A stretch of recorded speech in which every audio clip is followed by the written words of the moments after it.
Welcome back and Happy New Year to all of you. Today's video is going to be about making the actual engine stand. This is the engine mount, which you saw me make before.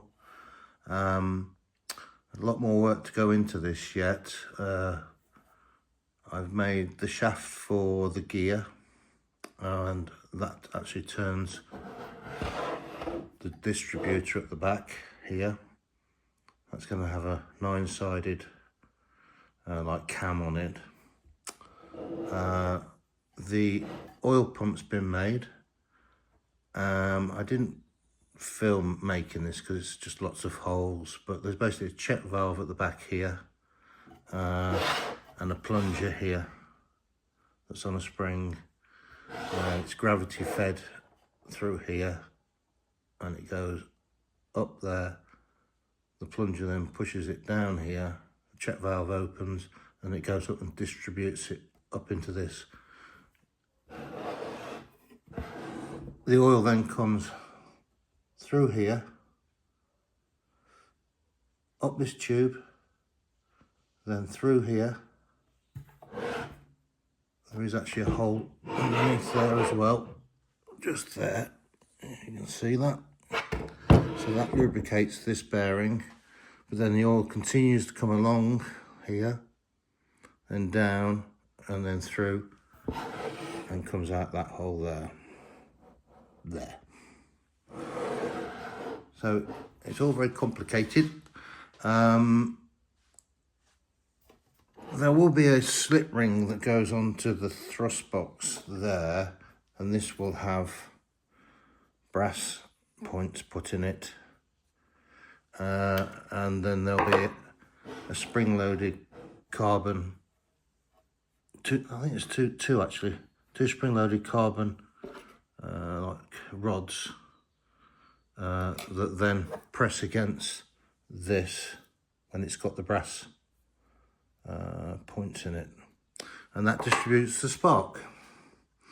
So all in all, it's quite a big beastie. This piece here is for the combined oil and fuel tank. The carburetor, if you can call it a carburetor, it's more like a slide valve carburetor, is going to be screwed onto the end of this.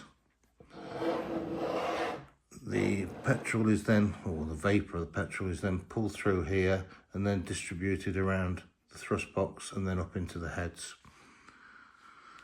So it's all finished now, apart from making more of the bits for this. And what I'm going to do is I'm going to send this off to the powder coaters, and if they can do it in a sort of olive green for me, which seems to be the sort of colour that they have for aeroplanes, if not I'll have it in a black satin. But yeah, it's took a while to make it, a lot of fabrication, and I didn't really show any of it on this video because it really is just follow the plans and drill the holes and tap them and things like that. But it's nice to see the shape itself. These two are in two parts. There's little splits here. You can probably see the split just there. But I've got a little video after this, just showing you how the oil pump itself works. So next video is going to be about making this electronic sort of, it's out of Tufnell, this is, position that goes up here. I forget what they call it now, but that's going to basically sense when the spark's got to go off. So I'll make a video on that. What else have we got to make? We're going to make the cam as well on the back here, so I'll video that as well. I think that piece has already been made, but ready for, yes. Well, I've made this piece already, and the cam's going to effectively, I'll push this out.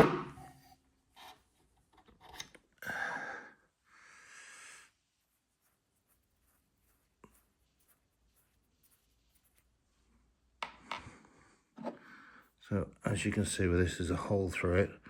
I've left it in a big piece because it's got to go into the dividing head, but that then gets screwed on to that. There we go. Still got the air in it. So I'll show us making that as well. And that's it. So it's a lovely looking thing, a bit of a sculpture really. So it's dismantle it now, send it off to the powder coaters and wait for it to come back. So I'll just show you the video after this of the oil pump actually working.